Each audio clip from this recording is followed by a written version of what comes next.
Hey guys, DC Network here, coming at you with another video. So in the past, we've taken a look at some unreleased Ben 10 aliens, and while that was a lot of fun, unfortunately there haven't really been any new designs to come out over the past year, so I thought it'd be even more fun if I came up with 5 brand new Ben 10 aliens, and then commissioned an artist to make them to then show off to you guys in this video. So that's exactly what I did, and before we get started, I want to give a huge shout out to Stanley Chu, who is the artist that was commissioned to design these 5 Ben 10 aliens, and I really do think he did a fantastic job with all of these, and I'll leave a link in the description below where you can check out more of his artwork, because like I said, I really do think he did a fantastic job with these 5 aliens. So once again, huge shout out to Stanley Chu for designing these aliens. And one other thing of note before we get into this is these were all designed in the Omniverse art style. So yeah, without further ado, let's get into this. Our first alien of the day is named Scout, who you can see on screen now, and Scout is meant to be a spy-like alien that can hear and see from far away, so it uses its binocular-like eyes to see things from a far distance, and then it uses its speaker-like ears to hear things from far away as well. And if you look closely at Scout's design, you'll see that it also has speakers or microphones on its hands, and Scout can also use these to point its hands in certain directions to try to hear things better and to try to,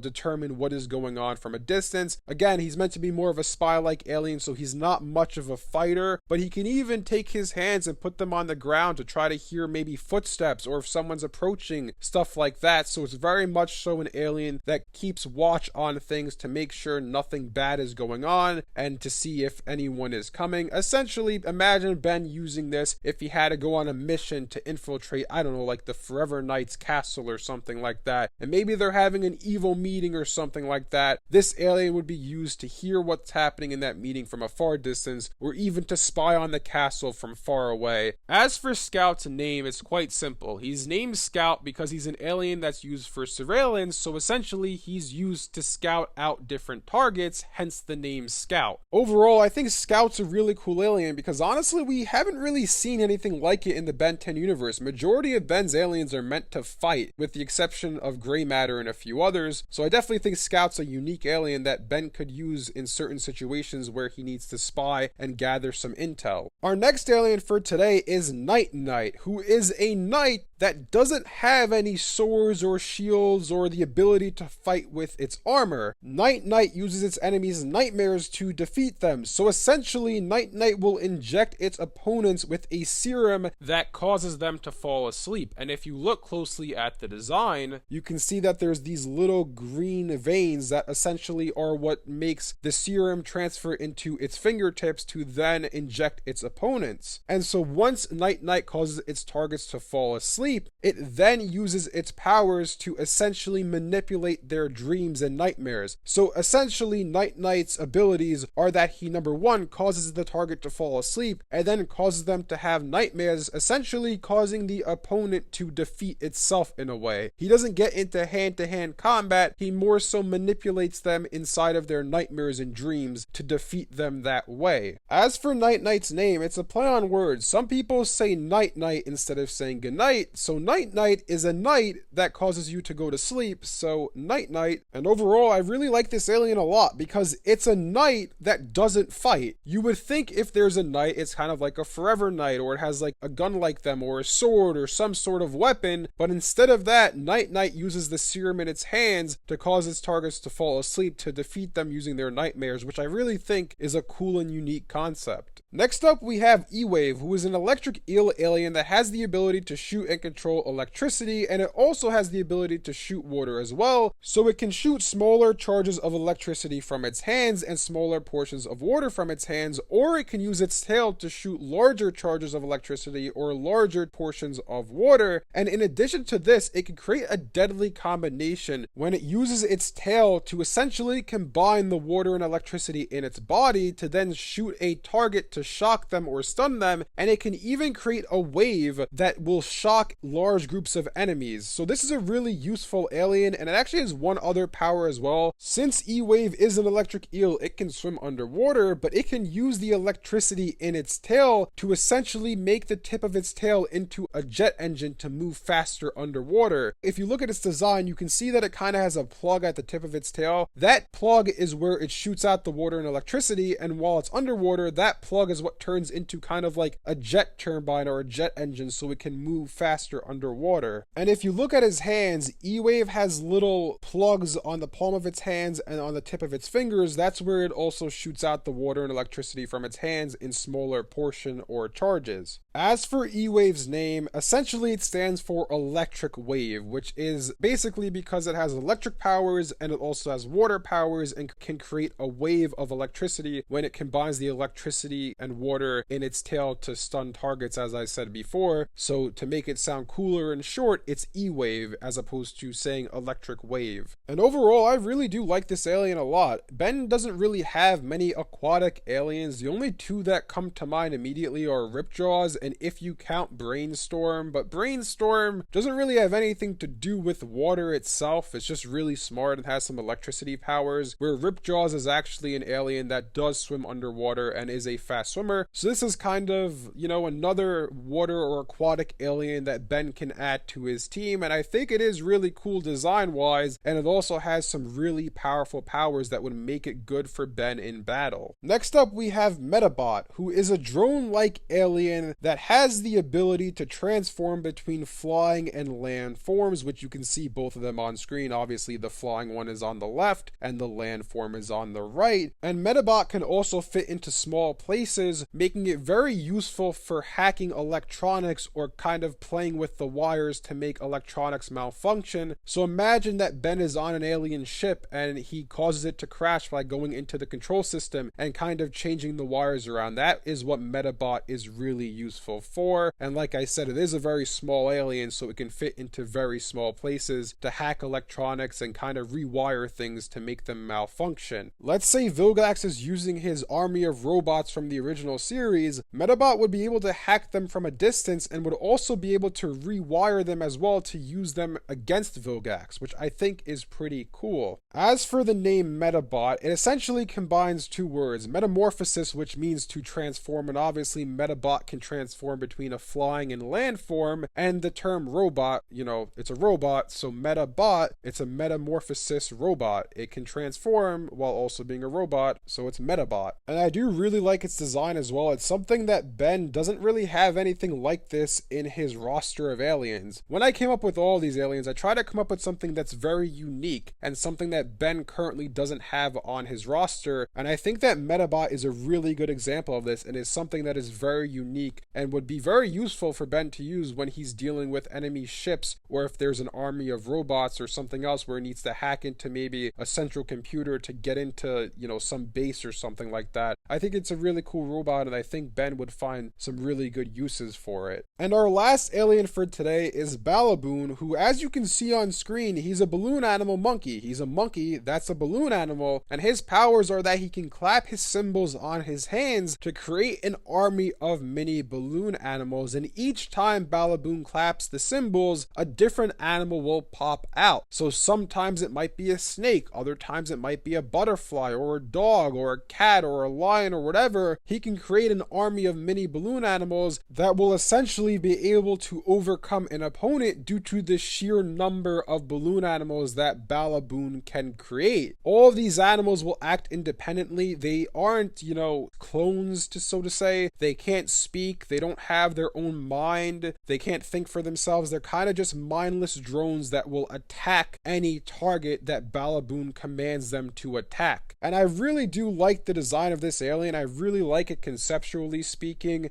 As for the name, Bala Boon again is a play on words. It's a balloon animal, so balloon is the first part, and baboon because baboon is another word for a monkey, so it's a balloon that's a baboon, hence the name Bala Boon. And again, like I said before, before, I really like this alien's design. I think this is just a fun and unique alien that Ben could use to just overwhelm enemies. He can create a huge army of balloon animals that can be used for different tasks. Like, not every single balloon animal is going to be a land creature. You can create butterflies, or maybe a bird. Maybe you create like a crab on a beach, or maybe even, you know, a shark balloon animal or some fish that can go underwater. So I really do think that Bala Boon would be useful for a variety of situations, and it would be able to just overwhelm aliens for the sheer force of its army and the amount of balloon animals it can create. And so yeah, those are 5 Ben 10 aliens that I came up with and had Stanley Chu commissioned to draw. Overall, I really like these 5 aliens. So once again, huge shout out to Stanley Chu, and thank you for drawing these and putting my ideas to life. But let me know if you guys enjoyed this video, because I really had a lot of fun coming up with these ideas. And if you guys did enjoy it, hopefully we can do a part 2 at some point and bring you 5 more new Ben 10 aliens. But anyways, let me know in the comment section below. Number 1, would you like to see a part 2? And number 2, which one of these Ben 10 aliens is your favorite? If I had to choose one, I honestly really like Bala Boon, but if I'm being honest, all of these are my favorites. I really do like all of these and think they bring a unique variety to the Ben 10 universe. Thanks for watching, and I'll see you guys next time.